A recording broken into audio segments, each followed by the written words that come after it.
ఐపీఎల్లో Chennai super Kings super victory సాధించింది. మంగళవారం రాత్రి అరుణ్ జైట్లీ స్టేడియంలో జరిగిన మ్యాచ్లో అద్దరగొట్టింది. ఢిల్లీ క్యాపిటల్స్ ను 8 వికెట్ల తేడాతో చిత్తు చేసింది. ఢిల్లీ నిర్దేశించిన 156 పరుగుల లక్ష్యాన్ని పృథ్వీరాజ్ సేన ఇంకా 15 బంతులు మిగిలి ఉండగానే ఛేదించింది. పాయింట్ల పట్టికలో 6వ స్థానానికి ఎగబాకింది.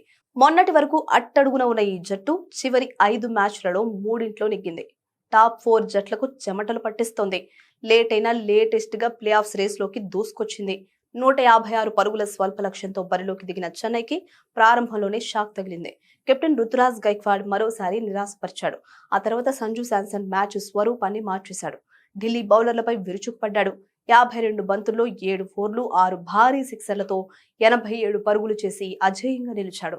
సంజు శాంసన్ కు తోడుగా కార్తీక్ శర్మ 31 బంతుల్లో 41 పరుగులు చేసి భారీ భాగస్వామ్యాన్ని అందించాడు. అయితే పోస్ట్ మ్యాచ్ ప్రెజెంటేషన్ సందర్భంగా మాట్లాడాడు సంజు శాంసన్. తన బ్యాటింగ్ పట్ల సంతృప్తి వ్యక్తం చేశాడు.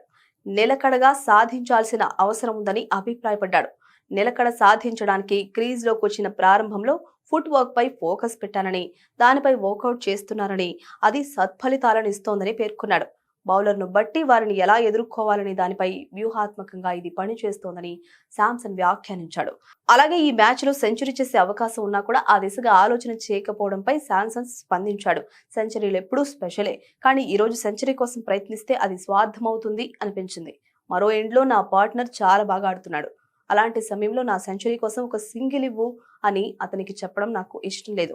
నాట్అవుట్ గా ఉండి జట్టును గెలిపించడం మరింత సంతృప్తినిచ్చిందని సంజు వ్యాఖ్యానించాడు.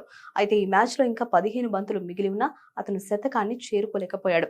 ఈ సీజన్ లో ఇప్పటికే 2 సెంచరీలు సాధించిన ఈ వికెట్ కీపర్ బ్యాటర్ 10 ఇన్నింగ్స్లలో 57.42 సగటు, 167.50 స్ట్రైక్ రేట్ తో మొత్తం 402 పరుగులు చేశాడు.